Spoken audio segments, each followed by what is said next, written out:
Bom, então vamos rezar para começar. Em nome do Pai, do Filho e do Espírito Santo. Amém. Ave Maria, cheia de graça, o Senhor é convosco. Bendita sois vós entre as mulheres e bendito é o fruto do vosso ventre, Jesus. Santa Maria, Mãe de Deus, rogai por nós, pecadores, agora e na hora de nossa morte. Menino Jesus de Praga, Abençoai-nos. Nossa Senhora das Dores, Rogai por nós. São José, Rogai por nós. Ave Maria, cheia de graça, o Senhor é convosco. Bendita sois vós entre as mulheres e bendito é o fruto do vosso ventre, Jesus. Santa Maria, Mãe de Deus, rogai por nós, pecadores, agora e na hora de nossa morte. Amém. Auxílio dos cristãos, Rogai por nós. São Francisco de Sales. Rogai por nós. Em nome do Pai, do Filho e do Espírito Santo.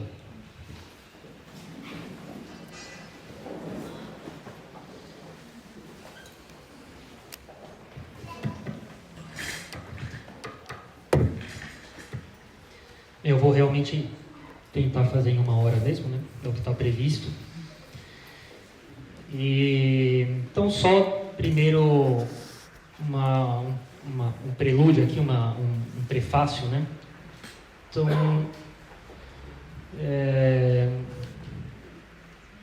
a gente sempre relembra isso, né?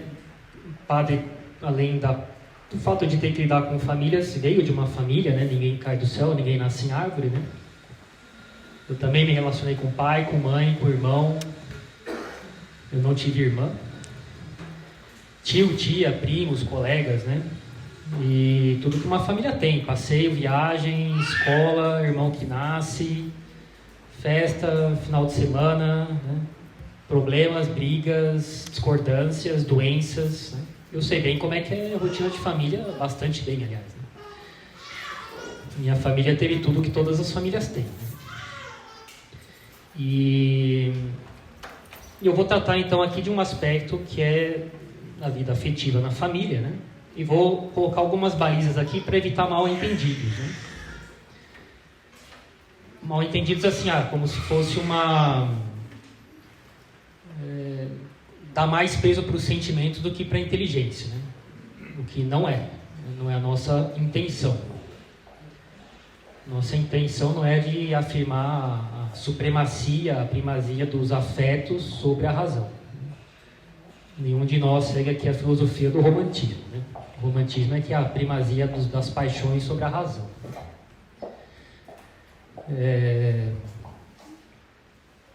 Depois não é de dar uma visão equivocada do ser humano como se ele fosse alguém que tem que ser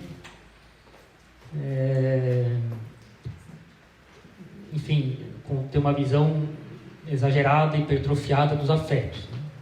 Também não é aqui a gente faz questão, lógico, de combater, né, um erro bastante atual do modernismo, que é de querer convencer as pessoas a praticar a religião pelo sentimento religioso.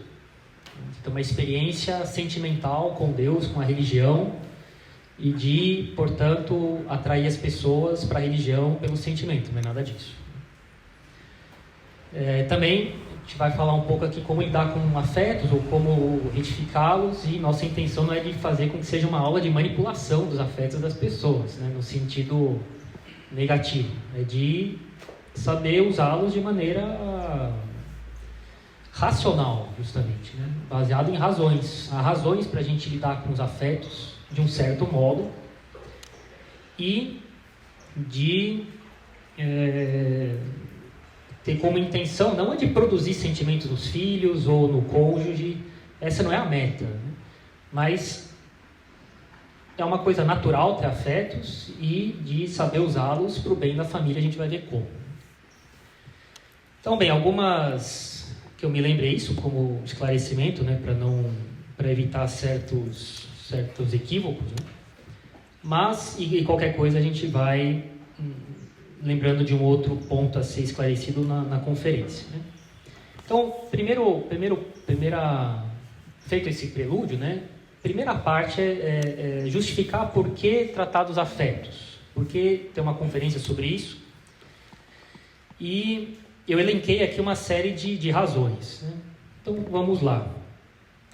Bem, eu gostaria de lembrar, então, como primeiro ponto, de que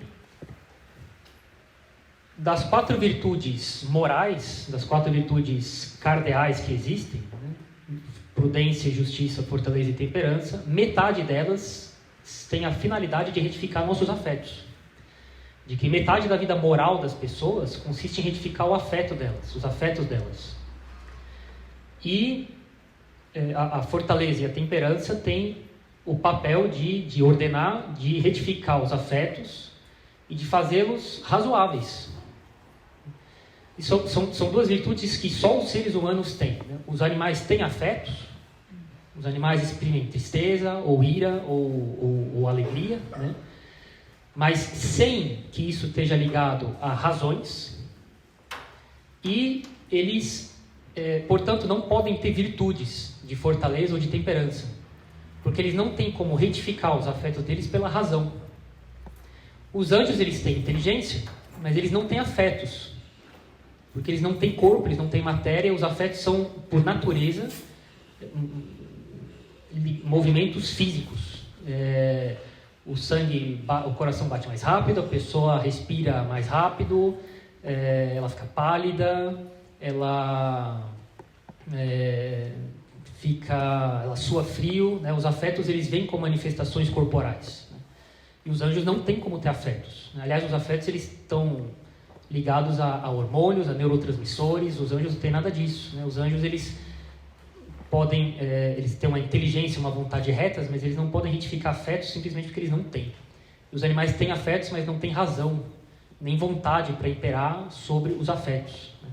Só o ser humano tem esse privilégio de ter virtudes de fortaleza e temperança. Nenhum outro ser criado por Deus tem essas duas virtudes, né? Ou pode tê-las, né?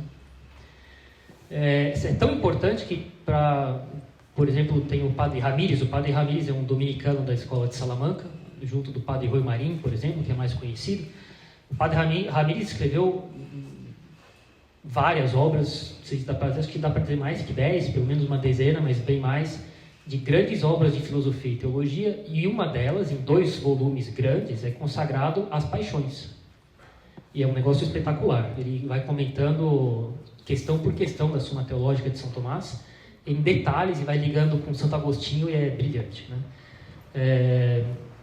E são 2 volumes grandes, que fala sobre os afetos e sobre como retificá-los em vista da vida espiritual da gente, né? Gostaria de lembrar que o autor que mais tratou sobre os afetos foi São Tomás de Aquino, né? Se não me engano, dá mais de 140, estou por alto aqui, não me lembro exatamente o número, mais de 140 artigos, né? Sobre todas as 11 paixões, e até hoje estou para encontrar, e outros padres também, autor que tenha tratado com mais extensão e mais profundidade as paixões do que São Tomás. Para nós que ouvimos o tempo inteiro, com frequência, a igreja ser acusada de bloquear os afetos das pessoas, de ser contra os sentimentos, é bastante... Acho que é uma resposta que, por si só, é bastante clara, né, em relação a esse tipo de acusação. Além disso, quando a gente vê, por exemplo, filósofos como Hume, né, que, em princípio, é um empirista, preza pela experiência, pela análise dos fatos, enfim, né, do empirismo inglês do século XVIII. E quando ele vai falar sobre as paixões, ele fala, alguns dizem que tem tais e tais paixões, e outros acrescentam essa ou aquela, e ninguém sabe muito bem direito qual é a origem delas, e trata as coisas assim de maneira bem, bem rápida. É incrível, né, que alguém assim seja chamado de filósofo, né? São Tomás lá penou por mais de 140, 150 artigos para tratar profundamente das paixões, né? Você vê o nível de consideração bem diferente entre um e outro, né, das coisas, né? O padre Rui Marim também, ele fala, né, trouxe o livro aqui, mas bem, acho que eu vou mais direto ao ponto, né? Ele fala claramente, quando ele vai tratar da retificação das paixões, não há grandes santos sem grandes paixões, bem retificados, né, bem retificadas. Então, as paixões têm grande importância na vida espiritual, né? Quem já fez os exercícios de Santo Inácio, deve se dar conta de que quando ele fala assim, sentirei com o nariz o cheiro da fumaça do inferno, né? Sentirei na pele o calor do fogo do inferno, ouvirei os gritos e os gemidos dos condenados, né? Evidente que é para mover paixões, mas sem a menor dúvida, né? Por uso da imaginação, mover as paixões. A gente vai ver depois por quê isso aí. Então, segundo ponto, né, é de que é verdade que o homem é um animal racional, né, mas isso não significa que essa racionalidade do ser humano seja sempre exercida e usada o tempo inteiro, de maneira perfeita, de maneira exaustiva, né? Bem, a começar de quando a gente dorme. Quando a gente dorme, a gente permanece com a capacidade de raciocinar, mas ela não é usada. Aliás, esse é o primeiro motivo de que sonhos não são pecados. É impossível pecar se você tem plena deliberação do que está fazendo. Ou pelo menos alguma deliberação. No sono não existe reflexão. Então não há pecado dormindo. Então, o homem é um animal racional, mas essa racionalidade nem sempre é exercida ou usada, pelo menos de maneira perfeita. Depois, isso não quer dizer que a racionalidade seja sempre o ponto pelo qual a gente deve abordar algum assunto com alguém diretamente. Apelar para motivos afetivos e não diretamente racionais não é imoral, não é algo ilícito, nem ruim, nem é próprio de gente manipuladora, tá? De mau caráter. Se for, conforme as circunstâncias e a situação da pessoa, necessário e conveniente, é um ato virtuoso. Tá? Gostaria sendo mais claro, né? Fazer, entre aspas, chantagem emocional, mas baseado em razões, por causa de circunstâncias honestas, com uma finalidade honesta, é perfeitamente ilícito. Tá? Quantas vezes na minha vida, mesmo sem ser padre, eu já tive que falar: poxa, mas eu queria tanto que se fizesse, se você não fizer, eu vou ficar muito magoado com você. E era verdade, né? E a pessoa fez, mas isso tinha razões. O que eu queria era baseado em razões, a finalidade era honesta, as circunstâncias pediam isso. Isso é perfeitamente ilícito e moral, né? Moral e belo, como dizem, né? Então, cuidado para não achar que assim, lidar com afetos das pessoas é coisa assim própria de manipulador e tal, e não é. Bem, essa conferência não visa criar pessoas manipuladoras, mas pessoas que são capazes de lidar com os próprios afetos e bem, dos outros, né, do cônjuge e dos filhos, de maneira honesta, para que isso seja ordenado por uma finalidade boa. Então, só para dar um exemplo, que não é propriamente dos afetos, mas para servir de ponto de comparação. São Francisco, eu gosto desse fato. São Francisco Xavier, lá na Índia, no barco, com os marinheiros. Então, os marinheiros jogavam xadrez por dinheiro. Mas os marinheiros jogando xadrez, né? E aí, saía muita blasfêmia, né? Porque perdia o jogo, perdia dinheiro, né? Mesmo a paixão do negócio, né? E bem, São Francisco Xavier podia muito bem falar assim: que absurdo, isso é pecado grave, você vai para o inferno se você não se confessar, eu sou padre, como é que você fala uma coisa dessa na minha frente, etc, etc. Né? Eu sou núncio, ele era núncio apostólico, né? Ele representava o Papa ali, né? Como embaixador, como núncio no Brasil, né? Ele era núncio lá na região. E ele podia alegar todos esses argumentos que em si mesmos são mais nobres, né? Mas o que ele falava? Falava assim: cuidado para não perder a paciência, senão você perde o jogo. E aí o fulano não blasfemava mais. Por outras razões. Por razões bem menos nobres. Mas funciona. E ele não hesitava em usar esse tipo de argumento. Então, nem sempre a gente consegue um melhor resultado com os meios mais nobres. Isso não quer dizer que a gente usa meios ruins. Vão ser meios cujos argumentos, comparados com outros, são menos elevados. São mais triviais. Mas é o que funciona. Funciona naquela situação por causa da disposição da pessoa, por causa da visão de mundo que ela tem, por causa da importância que ela dá para isso e não para aquilo, né? São Francisco Xavier podia dar muito mais importância para a glória de Deus sendo ofendida pela criatura racional, blasfemando, né? O marinheiro não ia pensar nisso, ele ia pensar em outras coisas, né? Então você usa um argumento que funciona, né? Eu me lembro uma vez no hospital, chegou um adulto lá, Talvez, olhando assim, eu desse uma idade um pouco mais avançada, por causa da vida que ele tinha meio complicada. Mas bem, ele chegou justamente com overdose de cocaína, no pronto-socorro. Então, a equipe tentando estabilizar ele lá, mas ele estava consciente.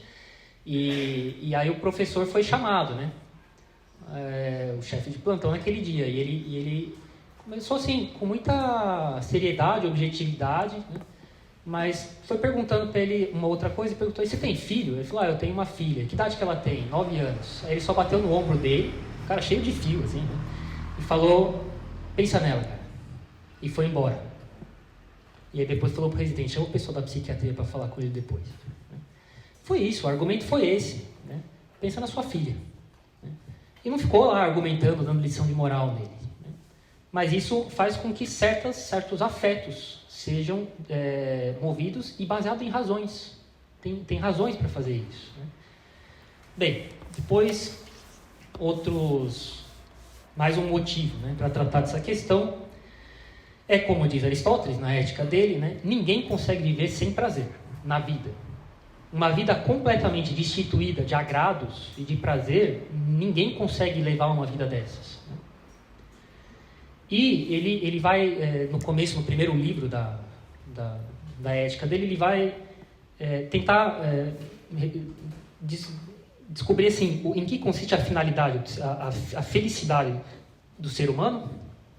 E ele vai elencar outras opiniões: prazer, dinheiro, fama, né?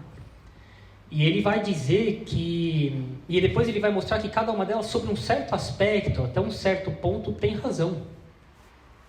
Ele fala, por exemplo, que é verdade que a felicidade do homem consiste num certo prazer, mas num prazer que vem de uma vida virtuosa, conforme a razão. E isso é agradável. Uma vida assim é uma vida agradável, né? Por si só, ela causa prazer. No começo, como a pessoa não está habituada, ter virtude é penoso. Mas bem, tem a satisfação que ela tem de ter feito uma coisa honesta, bem feita, a aprovação da consciência dela, do juízo da razão, de que aquilo ali foi feito conforme a razão, e de que aquilo é bom, né? E ela tem prazer nisso. E, então, não no modo hedonista de entender as coisas, mas de um jeito reto, o prazer, ele vem junto com a vida virtuosa. E a vida virtuosa, necessariamente, ela é agradável, senão ninguém aguentaria, né? Ninguém aguenta uma vida sem nenhuma satisfação prazerosa, pelo menos de algum outro jeito, né? E outra razão, né, a gente vê sempre assim, os conselhos, exortações, pedidos dos santos de serem alegres. São Felipe Neri, São João Bosco, São Francisco de Sales, Davi nos Salmos, né? Eles são sempre insistentes nesse ponto, né? Tem um fato interessante da vida de Santo Inácio, que tinha o padre Ribadeneira, que foi um dos historiadores da companhia, né? Da época de Santo Inácio mesmo, e ele era piadista demais. Eu li essa biografia de Santo Inácio quando eu era diácono, e quando eu li essa passagem eu fiquei bem mais consolado. Mas duas coisas que me consolaram, mas eu falo sério, assim, foi essa passagem da biografia de Santo Inácio, né, de Padre Pedro de Ribadeneira, que ele fazia muita brincadeira, né? E qual que foi o problema? Que os padres da companhia falavam para Santo Inácio assim: olha, não dá para ele ser padre na companhia, né? Aí Santo Inácio só bateu nas costas dele e falou: é isso mesmo, filho, tem que servir a Deus com alegria, e foi embora. Isso me consolou bastante. Depois, porque eu ficava meio preocupado, mas depois São Francisco de Assis, né, que parece que ele estava longe de ser uma pessoa assim organizada, né? Quem foi organizar os franciscanos foi São Boaventura mais para frente, né?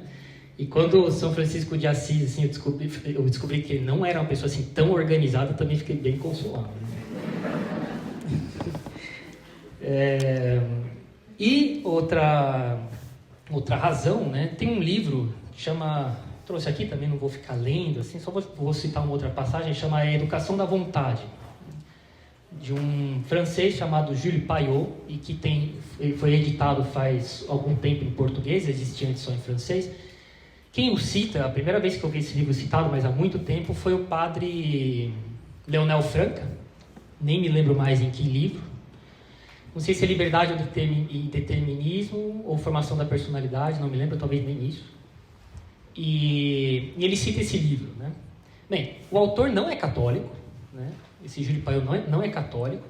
A gente poderia dizer que ele é um bom não católico, vamos dizer assim, que ele tem propósitos elevados de vida, ele se baseia em coisas que realmente são dignas e elevadas e que fundamentam uma conduta honesta, mas ele não é católico, né? 2, o livro também não tem os princípios perfeitos, tá? Ele cita uma série de autores, outros filósofos e outros que nem são tão conhecidos assim, mas ele cita Montaigne, ele cita Leibniz, tá? E que não tem princípios que sejam realmente aceitáveis, tá? E ele tem também uma psicologia que lembra bastante, eu não me dei o trabalho de ler com tanta calma assim, Hume, justamente, que não é uma psicologia definitivamente tomista, né? Isso dito, não quer dizer que a coisa não tenha um outro ponto verdadeiro que seja aproveitável, mas o fundamento filosófico do livro não é assim também aprovável 100%, né? E ele dá 2 exemplos que me chamaram a atenção quando eu li o livro, que era o seguinte. Ele fala assim, vejam, uma adolescente que é capaz de ficar deitada na cama horas do dia, simplesmente porque não está a fim de fazer nada, e os pais pedindo para ela fazer as coisas, e ela procrastinando, né? Mas ela está esperando uma carta. E naquele dia o carteiro chega, né? E coloca a carta na caixa de correio da casa, e ela então desce correndo pelas escadas, né? Abre a carta, cumprimenta o carteiro, abre a carta, sobe, né? Lê a carta 3 vezes, pega o papel e caneta para responder, lê várias vezes a resposta, corrige, redige a resposta final, sai de casa, vai até os correios e posta, né? Com uma atividade assim que ela não mostrou ter durante o dia inteiro, né? Por quê? Porque ela está muito afim daquilo, ela tem muita paixão por aquilo. O que quer que seja a carta, né? O remetente ou o assunto da carta, aquilo a interessa muito, então ela vai atrás. E ele fala também, imagina um estudante que passou o semestre na faculdade sem se mexer para estudar uma matéria, né? Simplesmente porque ele tem tédio, ele não a considera importante, né? Mas chega na semana da prova, ele é capaz de mostrar uma atividade de estudo assim, que ele não teve durante 4 meses. Porque o medo bate, né? As portas da pessoa e ela se mexe. E o que ele mostra no livro é que, isso aqui eu faço questão de sublinhar, um dos princípios que é fundamental, né, dessa conferência, é de que ideias frias não movem ninguém. Ideias frias não movem ninguém. Princípios por si só não movem ninguém. E ele fala que o que cimenta esses 2 tijolos de ideias na inteligência e de uma determinação da vontade é um afeto.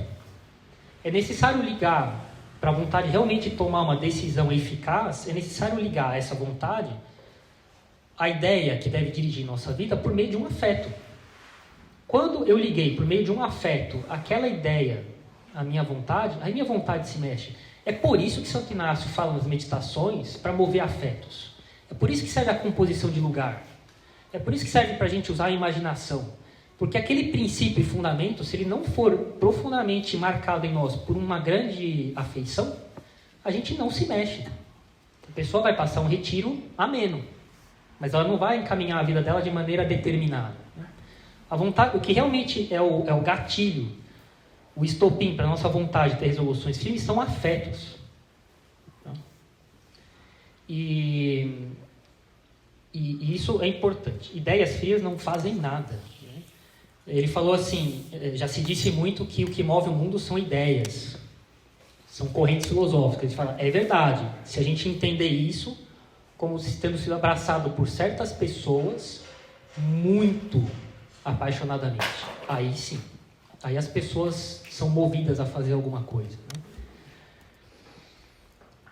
E, portanto, sim, o que a gente pretende com essa conferência é deixar claro, né, que do mesmo jeito que se espera que um professor seja competente ao dar a matéria dele, fazendo com que os alunos tenham muito interesse por aquela matéria, né, e, portanto, os apaixonando por aquilo, movendo um interesse afetivo por aquilo, por recursos didáticos, né, também o que se espera dos pais é que eles apresentem a vida verdadeiramente católica para os filhos de um jeito que eles que os toque realmente no coração deles. Isso implica afetos mesmo. Como diz o padre Roy Marim, sem muitos grandes afetos não tem santos. Né?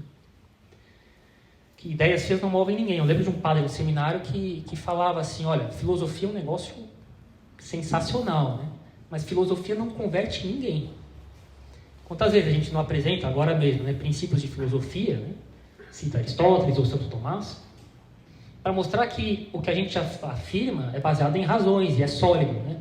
Mas só isso não move ninguém. A gente depois usa isso como fundamento para a gente, enfim, continuar nossas exposições de modo a tocar no coração de quem ouve, né?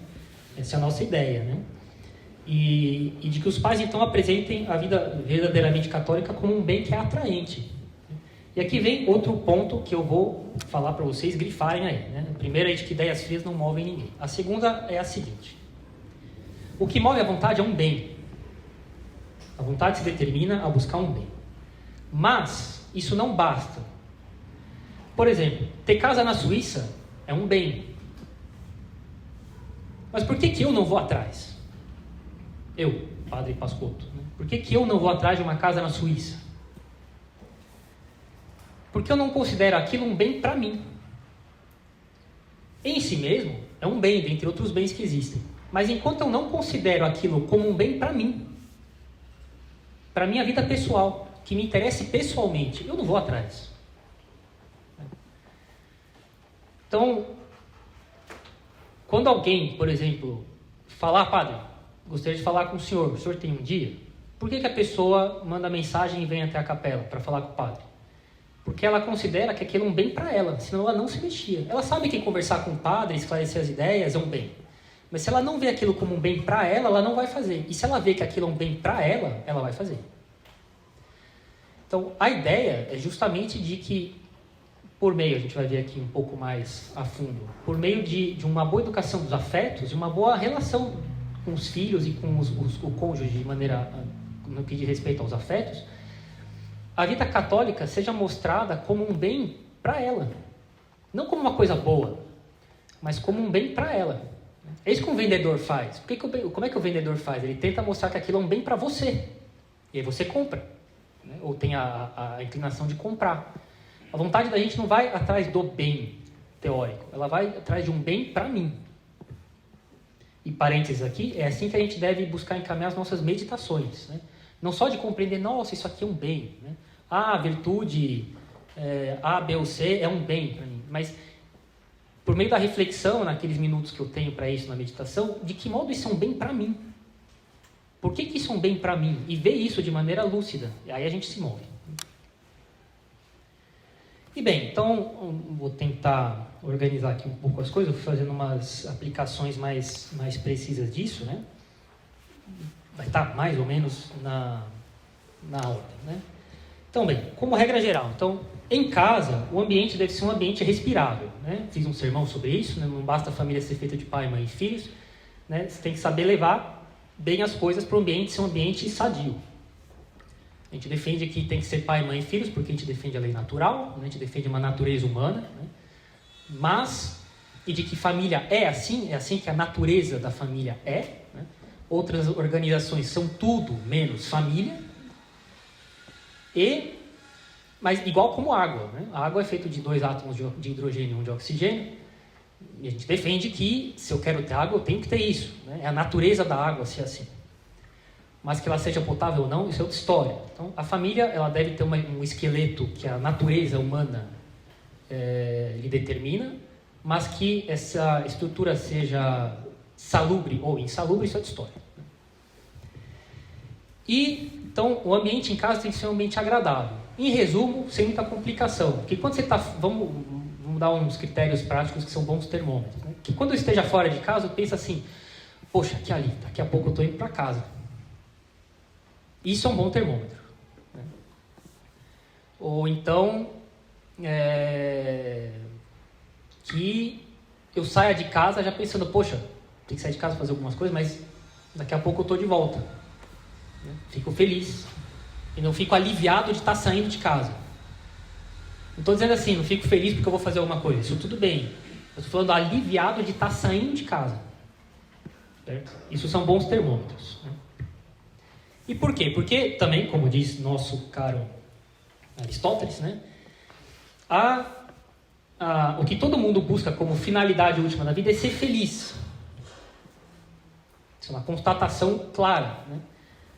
Mas ele vai se perguntar no que essa felicidade consiste de fato, de modo mais preciso. Então, dinheiro, fama, honra, prazer, né? Ou a vida virtuosa, né? Contemplação da verdade na vida virtuosa. Mas, ele explica, ele vai mostrar que é justamente uma vida virtuosa porque ele diz que não pode consistir em dinheiro, prazer, honra, etc., porque a gente observa que as pessoas querem dinheiro para ser felizes. Elas querem honra para ter uma vida feliz. Elas querem prazer para serem felizes. Elas não querem ser felizes para ter dinheiro. Ou para ter prazer, ou para ter honra. É o contrário. Então, a finalidade de o que quer que a gente busque é ser feliz. É aí que a gente para. Né? E uma vez eu estava no seminário, no jardim, eu estava no primeiro ano, conversando com uns padres e uns seminaristas, e a gente falava do caso de um padre que tinha estudado junto com alguns padres do seminário na época deles, e que tinha abandonado as coisas e ido embora. Né? E eu, na minha inocência ainda, perguntei, mas padre, por que isso? Eu não entendo. Né? E aí ele falou assim: Luiz, quando você estudar a ética de Aristóteles, você vai ver que as pessoas não foram feitas para serem infelizes. E se elas são infelizes, cedo ou tarde, elas quebram. É isso. Então, se o ambiente da nossa família não é um ambiente legal, um ambiente feliz, cedo ou tarde as pessoas quebram. E como eu já falei algumas vezes, né, todas as pessoas que eu conheci ou que eu conheço eminentemente na faculdade, né, que são revoltadas com a noção de família, né, que a gente defende, a família normal, natural, católica, né, é porque elas, no final das contas, elas têm uma repulsa pela família delas, porque é o caos. É o caos. E, como diz o ditado, quem vê cara não vê coração, né? Você vê a pessoa feliz na faculdade, você vê ela rindo com você, etc. Você não faz a menor ideia do que ela passa na família dela. Tá? Eu já vi, essa semana, a gente estava conversando no grupo aqui sobre como estudar, né? De uma certa matéria, e as pessoas falavam, poxa, na minha casa eu não tenho lugar para estudar, não tem silêncio, não tem sossego. Né? Eu considero esse negócio inacreditável, assim, em casa sempre teve. Tinha um quartinho de estudo lá em casa, né? Uma bancada grande para mim, para o meu irmão, janela, né? Lugar para pôr os livros, né? Pode não ter um quarto só para isso, pode ser o seu quarto onde você dorme, mas tinha um canto onde você fecha a porta e você pode ficar ali lendo e estudando. Mas as famílias aí fora, no mundo, né, a gente sabe como é que é, assim, as pessoas não dão o menor valor para a vida intelectual, elas estão preocupadas em fazer churrasco no sábado e beber e pôr música alta, nada contra fazer churrasco, mas vocês estão entendendo o que eu estou dizendo, né? E quando, meu filho faz faculdade e a pessoa acha que é só ir lá assistir aula e depois ela volta sabida, né? Ela não precisa estudar, não precisa ter livre, para que ler, né? É assim que as pessoas pensam, né? E coitado, o pobre estudante, ele se vê assim, em casa, para começo de conversa, só isso já é um ponto inicial de... É um lugar, poxa, complicado, aqui em casa eu não consigo estudar, né? E as pessoas também não me ajudam, meus pais não colaboram, meus irmãos não colaboram, tem televisão o dia inteiro, tem barulho o tempo inteiro, eu não posso conversar com as pessoas da minha casa sobre as coisas que eu vejo na faculdade, sobre as coisas que eu converso com os meus amigos, né? E fora de casa é mais agradável do que dentro de casa. Então a pessoa fica feliz e aliviada porque sai de casa, e depois quando volta é um martírio. Né? Isso não pode acontecer. Né? E, bem, lógico que na vida de família tem problemas. Eles vêm, você não precisa ir atrás, eles vêm. Mas que isso seja por inabilidade pessoal, isso é outra história. Né? E que seja por falta de comprometimento de fazer dar certo, isso também é outra história. Né? Isso aqui não pode acontecer. Depois, outras razões, né? A vida afetiva das pessoas, falando de relações entre as pessoas mesmo, de alegrias, de companheirismo, de se preocupar com os outros, de querer saber se está tudo bem, de ficar magoado, de fazer as pazes, né? Isso está muito ligado à sexualidade das pessoas também, né? As pessoas, se elas têm os afetos todos bagunçados, né, depois elas vão ter sérios problemas, elas tendem a ter sérios problemas em relação ao sexto mandamento. Pode não acontecer, mas é realmente esperar essas flores que crescem no asfalto, né? De maneira geral, não acontece. De maneira geral, se elas têm os afetos todos bagunçados, o que se espera como consequência lógica da coisa é que elas acabem tendo sérios problemas de castidade, né? Porque, antes de tudo, o que elas procuram é alívio para seus conflitos de afetos, tá? Aristóteles e São Tomás explicam muito bem que qualquer tristeza é aliviado com qualquer prazer. Então, por exemplo, se você brigou com seu melhor amigo, você não precisa fazer um novo amigo e até lá você não fica consolado, né? Você pode abrir a geladeira e comer. Não estou dizendo que resolve o problema, mas alivia por um tempo, né? Você pode beber, né? Você não precisa esperar arranjar um novo melhor amigo, né? Até lá você vai sofrer assim, sem nenhum consolo, né? Você pode dormir, você pode comer, você pode beber, né? Você pode pecar contra a castidade. Isso não resolve o seu problema, mas dá um certo alívio. Então, as pessoas, um bom modo de manter as pessoas tendo uma vida casta e pura é que elas tenham uma vida ordenada afetivamente, que isso seja bem encaminhado. Depois, isso aqui que eu vou falar está longe, né, de ser um negócio freudiano, né, com quem eu não concordo definitivamente, né. As relações que a gente tem com os nossos pais têm uma determinação grande nas relações que a gente vai ter com Deus. Por quê? Porque quando a gente estuda, tem duas virtudes que lidam com isso, né? A virtude que lida com os nossos pais é a virtude da piedade filial. Está relacionado com a virtude da justiça. Porque eu dou para os meus pais, como retribuição, o que eles me deram. Eu nunca vou conseguir retribuir para os meus pais tudo o que eles me deram. Mas um tanto eu dou. E de fato é uma dívida. É uma dívida que eu tenho com os meus pais, mas eu nunca vou conseguir pagar essa dívida. E isso faz com que o cuidado, a honra, a obediência, enfim, que eu devo a eles, seja regulado por uma virtude chamada piedade filial. Existe uma outra virtude que regula as nossas relações com Deus, é a virtude da religião, que é também ligada à justiça, a virtude cardeal da justiça. Essa virtude da religião, ela faz com que a gente dê para Deus o que é devido para Ele, em justiça. Missa, orações, penitências, sacrifícios, e por aí vai, votos, promessas, né? E eu de fato devo para Deus um monte de coisa, em estrita justiça, mas eu nunca vou conseguir pagar. Eu não tenho como devolver para Deus tudo o que Ele me deu e me dá. Então, essas virtudes têm a ver com a justiça, mas não se identificam com a virtude da justiça, porque para ser virtude da justiça eu tenho que ser capaz de sanar a minha dívida. Eu te devo R$100, eu devolvo R$100, está feito. Quem regula isso é a justiça. Essas outras relações com Deus, com os meus pais, né, são relações que dizem respeito a dívidas de justiça mesmo. São dívidas reais. Mas eu nunca vou poder pagar. Nunca vou poder saná-las. Então, é outra virtude relacionada à justiça, mas que não é estritamente virtude da justiça, que regula essas relações, né? E se a gente olha o esqueleto de como é que essa virtude da piedade filial estabelece que deve ser minhas relações com meus pais, e olho como é que a estrutura, o esqueleto de como é que a virtude da religião estabelece as minhas relações com Deus, é exatamente a mesma coisa, ou bastante semelhante, né?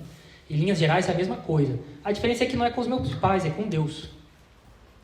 E se eu estabeleci na minha família boas relações com os meus pais, ter boas relações com Deus é igual faca entrar na manteiga. Mas se eu não sei ter boas relações com os meus pais, a prática da religião dos meus filhos vai ser meio complicada. Tá? Eles vão ter uma visão de Deus que é a visão que eles têm dos pais. Né? Questão de bondade, questão de fato mostrar que está preocupado com o bem dos filhos, modo de corrigir, modo de punir, né? Modo de brincar com os filhos, de perdoar as coisas, de conviver com eles. Isso tem um reflexo direto, né, no modo como eu acho que Deus me corrige, como é que Deus me vê, como é que Deus fica satisfeito comigo, como é que Deus me castiga, como é que Deus me recompensa. É sério isso aí. E por exemplo, deixa eu ver aqui para não me perder, quase bater na trave, 20 minutos. Então, um exemplo, né, as coisas que eu já passei, né. Um dia eu estava com uma bela dor de garganta, fazia semanas, né, não era coronavírus ainda, nem existia coronavírus na época, e eu mando uma mensagem no grupo da filosofia, do WhatsApp, na faculdade, falando assim, alguém sabe me dizer, isso era 8 da manhã, hein, estava no café da manhã, aqui, alguém saberia me dizer se eu for como aluno da faculdade, no hospital de base, aqui no hospital universitário, né, se eu sou atendido de preferência, né, ou se eu sou atendido, né. Mas assim, não demorou segundos, um rapaz da filosofia, que não compartilha com o que eu penso, de vida, assim, né, de princípios, de um monte de coisa, me manda uma mensagem no privado, falando assim, padre, o que o senhor tem, eu posso tentar ajudar e tal. Eu falei, só uma dor de garganta que não passa. Não, pera lá. Aí passam 5, 10 minutos, ele me manda uma mensagem assim, já agendei com o meu otorrino e tô passando aí pra você ir lá, né? E depois me ajudou nos negócios de remédio e tal, e de fato nem precisava de longe, não estava nem um pouco numa situação de estar de fato necessitando de algo assim, né? Mas bem, como pode, né, que alguém que não pensa como nós, né, que pensa como um católico mesmo, né, que ele tenha tanto desvelo assim e tanta dedicação por alguém que ele conhece de poucas conversas, né, e não foi de longe para me bajular, de longe, né.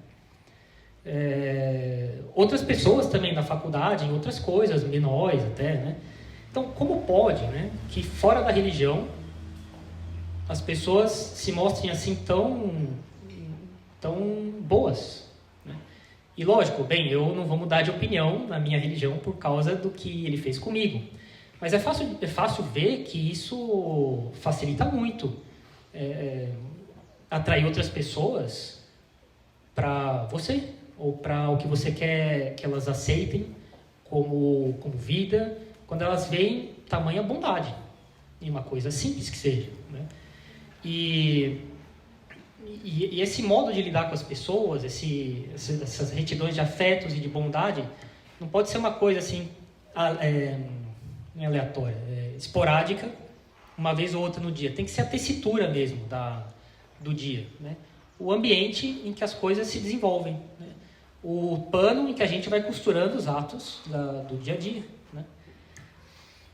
E isso deve ser assim o ar que a gente respira, né? Eu gostaria de falar também uma outra coisa, voltando aqui, lembrei, uma das razões pelas quais os afetos são tão importantes. Bem, para não dar assim, um peso tão grande para a razão a ponto de achá-la prioritária na prática sempre, né? Em lógica, bem, talvez alguns já tenham visto, em lógica, recentemente, quer dizer assim, faz décadas e décadas, né? Se desenvolveu uma linguagem lógica composta por símbolos. P implica Q, equivalências e uma série de outras implicações, e ou que exclui, ou como possibilidade aberta, tanto faz como isso ou aquilo, enfim. E você faz uma série você consegue colocar afirmações de lógica de modo meio matemático, assim, né? Até hoje, não se sabe como colocar nessa linguagem afetos, né? É um problema, né? Como conseguir exprimir em linguagem lógica afetos? Porque, lógico, acho que é uma questão talvez até um pouco simples de responder, né?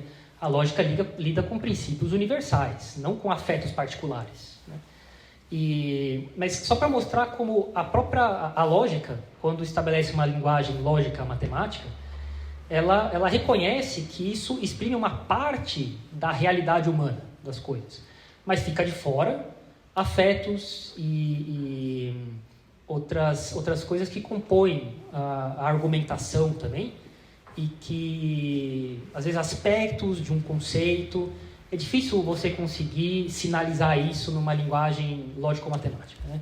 Quer dizer que a realidade humana tem coisas além de puras ideias, né? E isso faz parte da vida humana, né? E, bem, então, só para ter alguns exemplos de o que poderia exemplificar, mas isso vai ao infinito, né? Que os afetos devem ser assim, a tessitura também, uma vida afetiva reta deve ser a tessitura em que acontece a nossa vida de família, né? Bem, lá em casa, né, minha família, a gente, de maneira geral, salvo quando o atraso era mais notável e meu pai avisava, a gente esperava meu pai para comer, que era por volta das 7 da noite mesmo, 7, 7h30, né? E a gente jantava junto. Almoçar era mais raro, lógico, ficava na fábrica lá, na empresa, mas era uma coisa assim, absolutamente normal. E eu não me lembro, porque não houve, né? Que isso fosse assim, não, a partir de hoje a gente vai comer sempre junto. Sempre foi assim. Era o tom do cotidiano, né? E a gente conversava na mesa e contava as coisas que tinham acontecido na escola. Isso também é um bom termômetro para os filhos, viu? Quando os filhos chegam da escola e contam o que aconteceu. O que eles viram na aula, né? Mãe, hoje a gente viu tal coisa, a professora disse isso, teve um colega que falou tal coisa, nossa, que bobagem que ele falou, não sei o quê. Essas coisas, né? Isso é um bom sinal, né? Lógico, há temperamentos e temperamentos. Tem crianças que assim não são tão linguarudas, né? Mas é um bom termômetro, isso aí, né? Pelo menos um tanto, né? Agora, se a criança nunca fala nada, pode ser que seja o temperamento dela, concordo, mas é bom dar uma investigada, né? Na relação que ela tem com os pais. Eu chegava Então, aplicando isso, então depois eu e o padre Renato, quando a gente estava lá em São Paulo, ele me esperava para jantar. Aí ia bem além das 7 da noite, muitas vezes. Às vezes era 9, 9h30. Né? E ele me esperava para jantar. Às vezes não. Que ele precisava fazer alguma coisa, ou às vezes de fato eu ia demorar além de 9, 9h30.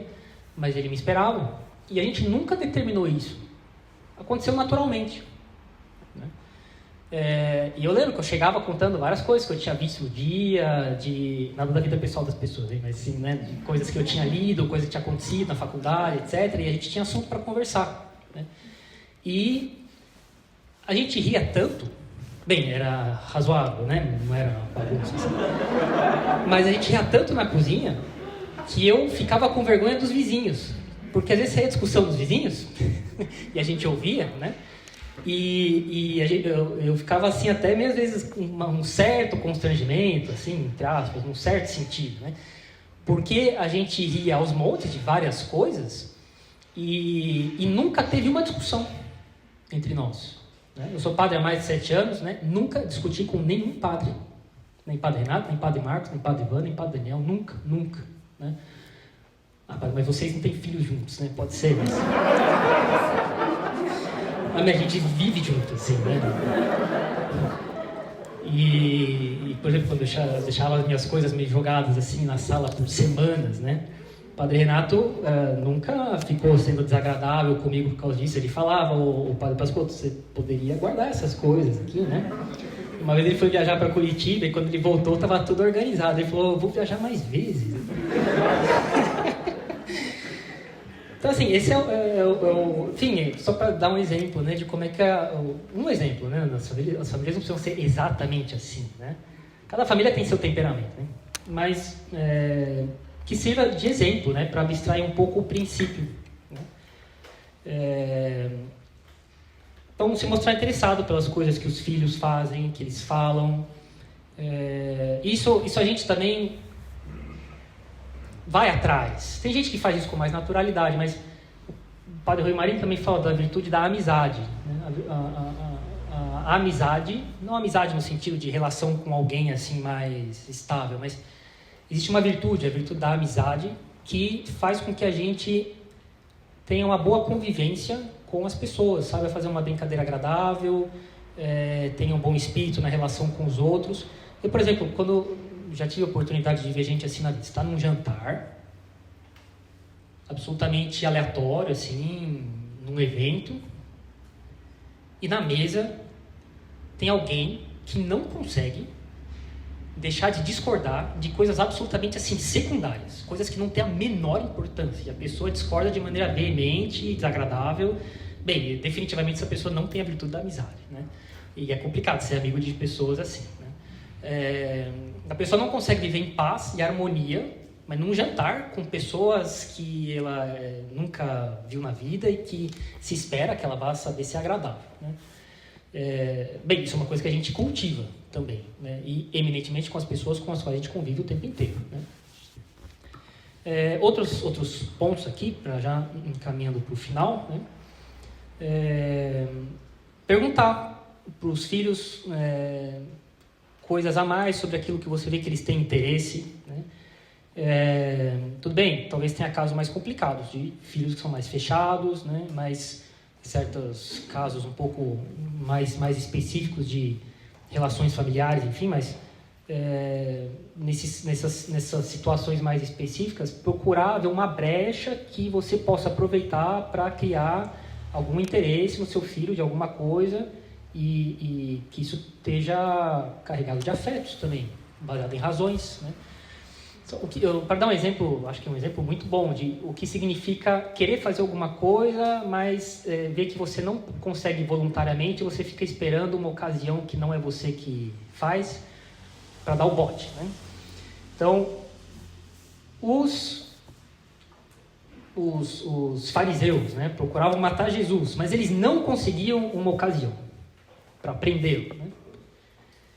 E eis que aparece um caráter lá, né, chamado Judas, e vai lá falar com eles e fala: quanto vocês me dão, né, por ele? Eles, opa, tudo que eu queria era alguém assim, né? Eles não foram atrás de alguém, talvez até tenham ido, mas não conseguiram, né? Mas eis que, né, choveu do céu o que eles esperavam, né? Alguém de lá de dentro que o traísse, né? E eles aproveitaram a situação, né? Judas não era do lado deles, né? Mas ele foi atrás deles e deu para eles o que eles queriam e não tinham conseguido obter por esforço próprio. Então, os pais também às vezes fazem um esforço de tentar ter mais acesso aos filhos ou de fazer eles saberem mais, etc., e não conseguem. Isso é compreensível, pode acontecer. Mas vocês devem rezar e ficar de olho aberto para uma situação que vocês possam aproveitar, né? De repente, o filho quebrou a cara lá fora com algum amigo que o decepcionou e, bem, pode servir de... A gente espera que isso não aconteça, mas um dia é bem provável que aconteça. A gente não fica feliz com isso, né? Mas pode servir de ocasião para você, ao invés de falar, tá vendo, eu disse, né? Bem, que você saiba fisgar o seu filho, sua filha, né? Se a coisa não ia bem antes, né? Então, criar interesses, perguntar para o filho, poxa, o que você não gostaria de fazer isso ou aquilo, né? Já posso listar aqui de tudo, mas eu já fiz, aeromodelismo, coleção de selos, de moeda, eletrônica, coleção de minerais, desenho. Meu irmão desenha muito bem, né? E ele mostrava interesse por isso, meus pais foram atrás de dar meios para isso. Meu irmão desenha muito bem mesmo, né? Interesse por coisas da natureza, animais, história, matemática, astronomia, mexer com madeira, cultivar alguma coisa. Bem, o número de interesses é infinito, né? Mas que vocês saibam pôr coisas assim na vida dos filhos que tornam a vida mais alegre, mais interessante, né? Eu e meu irmão lá, quando era criança, a gente ficava lá, tinha um galpão do meu avô, um quartinho do meu avô lá, a gente ficava pegando serrote, martelo, prego, ficava martelando tampinha de garrafa na madeira lá. Não servia para nada, né? Pura imaginação de criança, né? Mas faz a vida mais feliz, né? A vida fica mais feliz e o ambiente familiar fica legal, né? Eu e meu irmão, a gente ficava sentado no chão, na área de serviço, lá em casa, fazendo aeromodelismo. Comprava toda semana na banca, de jornal, né? Por isso que isso cria um ponto de interesse, sei lá, uma coisa de aeronáutica, avião, essas coisas. Depois eu e meu irmão, a gente ficava lá jogando conversa fora, enquanto ficava fazendo as coisas, né? Passava a tarde lá e ficava os aviãozinhos depois na estante, né? Minha mãe saía, sem dúvida nenhuma, com a gente para ir lá no shopping do centro da cidade comprar tinta na loja de aeromodelismo e cola, não sei o quê, e a gente insistia, ela ia, né? E para que servem esses aviãozinhos hoje? Para nada, eu nem sei onde eles estão, na verdade, né? Mas isso afastou a gente de um monte de bobagem, essa é a verdade. E criou na gente boas relações. Eu e meu irmão, a gente ficava conversando, sentado na área de serviço. E minha mãe lá, cozinhando, ou fazendo alguma coisa, e ela sabia que a gente estava fazendo coisas boas, né? Também esse negócio de mineral, tem uma coleção com mais de uma centena de espécies diferentes. Eu fiz minha mãe um dia aí num departamento de geologia da universidade lá. Coisa de criança, né? Adolescente, mas interessado, né?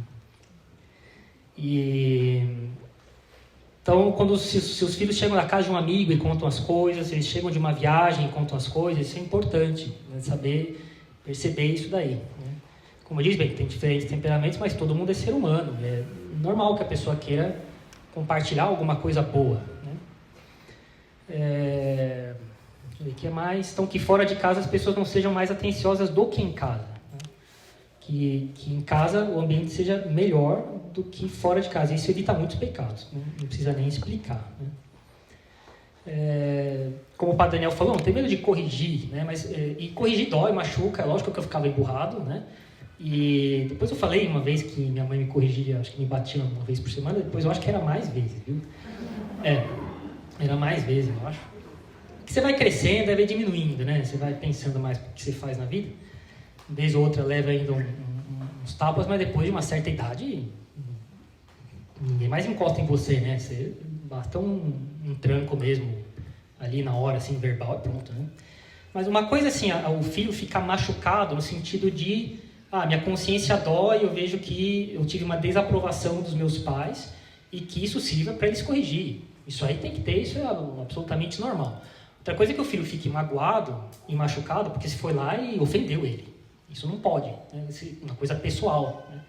Isso que não pode evitar, mas é fácil não confundir essas duas coisas. Uma coisa é magoar o filho porque se ofendeu, né? Outra coisa é você ele ficar para baixo porque ele foi corrigido. Mas aí tudo bem. Inclusive Santa Teresinha fala que um erro comum das pessoas é que quando vem alguém que errou e que está ali meio triste, lógico, você vê que é um negócio meio sério, tem que ir lá dar uma aliviada, né? Mas a pessoa está triste porque ela está se julgando, no sentido de o que ela fez e isso estava errado, por que estava errado e como é que ela se corrige. E um erro comum das pessoas é querer ir lá e a todo custo fazer com que aquilo seja amenizado. Eu falo, não, tem que deixar a pessoa lá pensando. E dói, mas é normal, né? Outra coisa é quando isso passa de um certo ponto e de fato aí é bom dar uma olhada e conversar com a pessoa para dar um abraço nela, né? Então, deu um tranco do seu filho, uma repreensão, depois tudo normal, vida que segue, né? Lá em casa, enfim, depois que levava uns tapas e ficava de castigo, tudo normal, tá? Não tinha ninguém emburrado, ninguém querendo dar o troco em ninguém lá, né? Bem, isso depende um pouco dos filhos, então eu sei que tem filho que depois você bate, uns vêm implorando desculpa para você e outros ficam com mais raiva ainda porque eles foram castigados, né? Enfim, é complexo, né? Que mais? Também não tem que ter receio de mãe e de filho. Aqui na saída da missa tem as crianças que ficam chorando, né? Aí você vai lá e faz aquelas brincadeiras assim, né? A criança, ela abre um sorriso assim, todo com a cabeça para baixo, assim, porque não quer que veja ela sorrindo. Óbvio que é mãe, né? Ela está fazendo escândalo de maneira absolutamente caprichosa, né? Se fosse um negócio sério, ela continuava chorando, né? Mesmo com as brincadeiras, né? Deixa eu ver o que mais. Uma última coisa que eu queria ler, então, né? Vamos ver aqui. Acho que eu tenho 5 minutos, 3 minutos. Que é o seguinte, né? Eu tenho um livro que eu comprei na época do seminário, que é um livro sobre governar, para governar bem. É uma pedreira, né? E ele fala o seguinte, tem um capítulo aqui, como é que os superiores devem ser em relação aos inferiores. Ele fala assim, em vários capítulos, numa parte que é a respeito de formar os seus sujeitos, quer dizer, aqueles que você vai mandar, né? E ele fala aqui no 8º capítulo, formação humana. E ele coloca assim aqui justamente os subtítulos do capítulo, né, para dar as linhas gerais do raciocínio dele, depois começa o texto. E ele fala assim, primeiro, né, os religiosos, isso é uma queixa, né, não são suficientemente humanos. E ele fala aqui alguns fatos para falar disso. E ele fala o seguinte: certos seres humanos consagrados a Deus não são mais suficientemente humanos. Isso é um problema. E ele fala, a nossa pretensão aqui não é de resolver esse grave problema de civilização da psicologia religiosa, que poderia ser expresso do seguinte modo, 2 pontos. Por que o catolicismo não consegue humanizar essa ou aquela pessoa? Não é a questão de se perguntar assim, católico, você é suficientemente cristão? Mas é de perguntar assim, católico, né, você conseguiu permanecer suficientemente humano depois que você se converteu? E isso é uma questão verdadeiramente angustiante, diante da qual os superiores, conscientes da responsabilidade que eles têm de formar os seus inferiores nisso, eles têm que dar uma solução para isso. Porque existe um número verdadeiramente bem considerável de religiosos e de religiosas que se tornam bem pouco humanos. Agora, eu tenho uma queixa para fazer aqui. Eu já cansei de contar quantas vezes no metrô ou na rua, em diversos lugares do mundo, eu cruzei com freiras. Eu posso contar nos dedos de uma mão quantas cumprimentam você. E você está de batina. E você é padre. Eu acho isso um negócio inacreditável, porque eu vejo ela de hábito e eu olho para ela esperando que ela vá me cumprimentar, para eu poder cumprimentá-la. E eu acho um negócio inacreditável isso. Porque nós não podemos negar certos fatos. Ao lado, por exemplo, de pessoas que trabalham na cozinha, nos conventos, né, que cuidam da portaria, e que nós podemos fazer elogios justos e merecidos, existem, nós sabemos bem, aqueles que a gente tem medo de pedir um serviço ou de impor um trabalho suplementar com medo da resposta e da reação que a pessoa vai ter. Que superior não conheceu esses pobres filhos de espírito estreito, obtuso, limitado, bem cabeçudos, né? Que ficam assim na região sombria do egoísmo, finalizando miseravelmente a vida religiosa deles de maneira fracassada. Descontentamentos perpétuos, queixas amargas, críticas ácidas, maldosas. A comida nunca é suficiente, nunca foi suficientemente bem preparada. Se encontra sempre acúmulo de objetos inúteis na cela. E pior ainda, a pessoa diz que possui aquilo, só que ela fez voto de pobreza. Hein? História real, tá? Uma vez, uma superiora de um convento, fazendo a revisão geral nos cômodos, nas celas e nas salas, né, do convento, para que aí vai tirando tudo que vai sendo acumulado sorrateiramente. Obrigado. O livro está em francês e isso dá um problema às vezes. A raiz das palavras às vezes muda um pouco. E vai mudando, vai eliminando essas coisas que vão sendo acumuladas, tá, com o tempo, assim, de maneira, né, nada clara, assim, pouquinho em pouquinho, e vai acumulando no quarto. E um belo dia, isso é real, a superiora abriu um quarto e estava cheio de lâmpadas, né? Aí ela falou, mas o que é isso aqui? Aí a religiosa falou, são lâmpadas queimadas. E aí ela falou, não, mas o que você está fazendo aqui? Joga esse negócio fora, né? Resposta, mas pode ser que elas sejam úteis um dia, né? Se vocês já usaram lâmpada queimada, vocês me avisem, né? Por favor. Se isso teve alguma utilidade para vocês real na vida de vocês depois que queimou a lâmpada, né? Tá, esse tipo de coisa que acontece, né? E ele conta aqui, fazendo uma pergunta. Podemos considerar como humanos esses religiosos, esses padres, essas monjas, que durante a guerra de 39 e 45, a Segunda Guerra, Quando havia nas estradas tantos refugiados lamentáveis, eles recusavam receber idosos esgotados, com os pés sangrando, ou mães jovens cheias de filhos, de receber nos conventos. Foram humanos esses religiosos? Um padre disse: meu presbitério não é um hotel. Uma vez uma mulher, uma religiosa da portaria, depois de ter sido consultada em plena noite, né? Ela consultou a superiora em plena noite, voltou com a resposta para um padre religioso que tinha pedido abrigo ali de noite. A gente não tem o hábito de receber transeuntes. Não, você está de brincadeira comigo, né?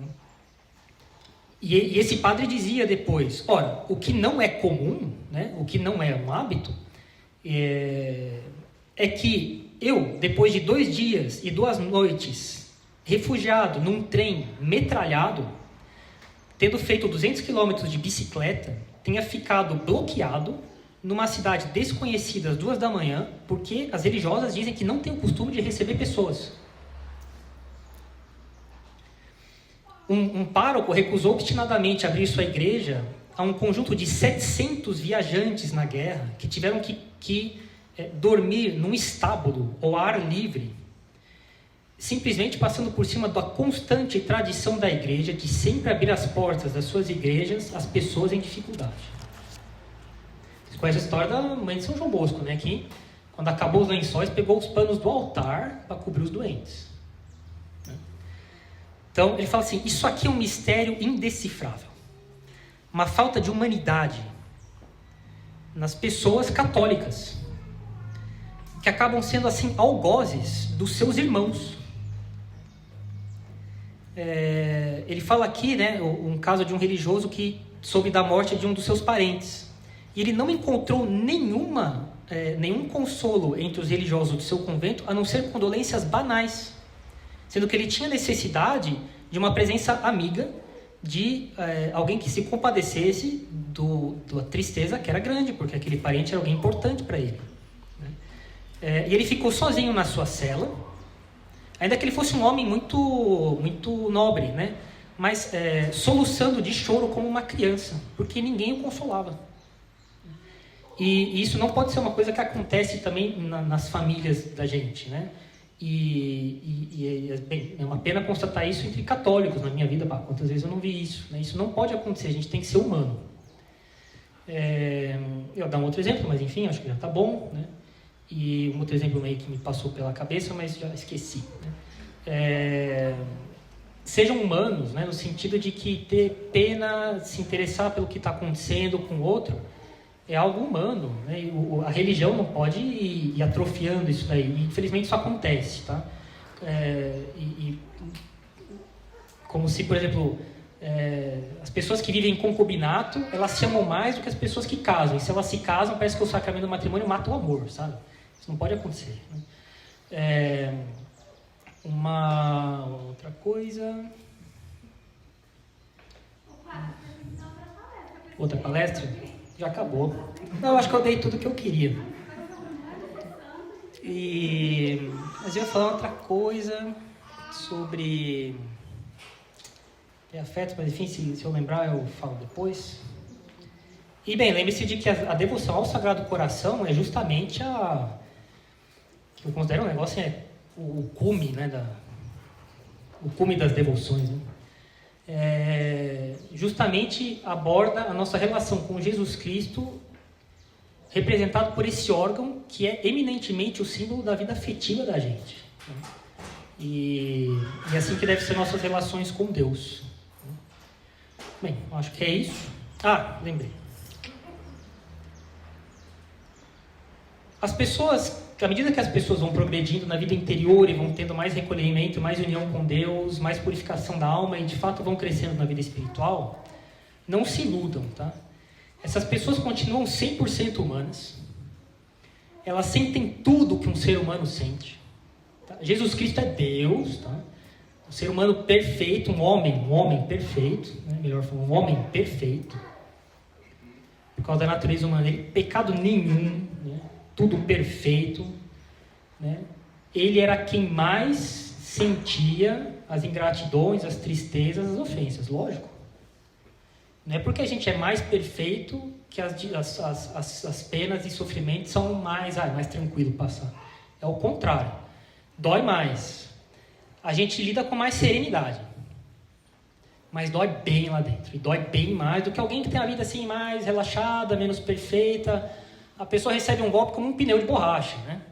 A pessoa, quando tem a vida mais delicadamente bem trabalhada, é igual um cristal, viu?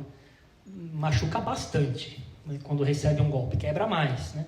Mas a pessoa encara com mais serenidade. Outro lá dói, mas comparar com o mais perfeito dói menos. Mas outro que recebe igual um pneu de borracha dói, mas faz um escândalo enorme, né? Enquanto que as outras pessoas que são mais perfeitas, elas lidam melhor, mas dói muito, né? Por isso, cuidar de pessoas mais perfeitas, né? Almas de elite, enfim, que tem nada a ver com gente mais ativa, que aparece mais. A gente que tem mais vida de oração e vida mais perfeita interior, né? Tem que ter um cuidado grande com essas pessoas, porque elas sentem muito mais tudo que é humano. Frequentemente elas têm tentações brutais, que as pessoas menos perfeitas não têm. E elas sentem bem na pele essas coisas. Elas precisam de cuidado. Não é porque a gente é mais perfeito que a gente não vai ficando menos humano. Estou falando no sentir mesmo, sabe? De na vida, de passar por coisa mesmo, sabe? Então, com todo mundo, sejam sempre muito humanos, né? No sentido, lógico, católico. A gente não é naturalista. Nossa meta não é ter um Parnaso aqui na Terra, né? De ir para o céu. Mas sempre procurem ser bons uns com os outros, né? Acho que isso aqui desdobra bem o que é bondade. E que quantas vezes na vida de padre, umas vezes eu precisei, mas quantas vezes na vida de padre, na imensa maioria, eu agradeci depois a Deus por ter segurado a minha vontade de dar um tranco em alguém. Porque depois você via olhar e falar assim, poxa vida, a vida da pessoa já é um terror, né? Se eu desse mais um tranco, ia ser mais uma amargura, né? E ainda bem que eu peguei leve. É isso. Então é isso. Vamos lá.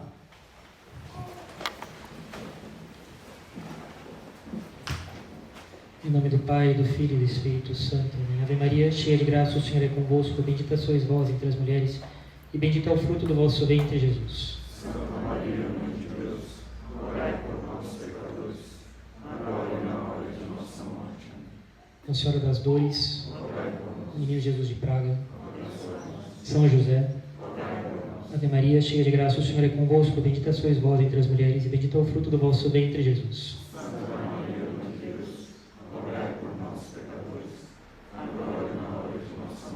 Auxílio dos cristãos, São Francisco de Sales.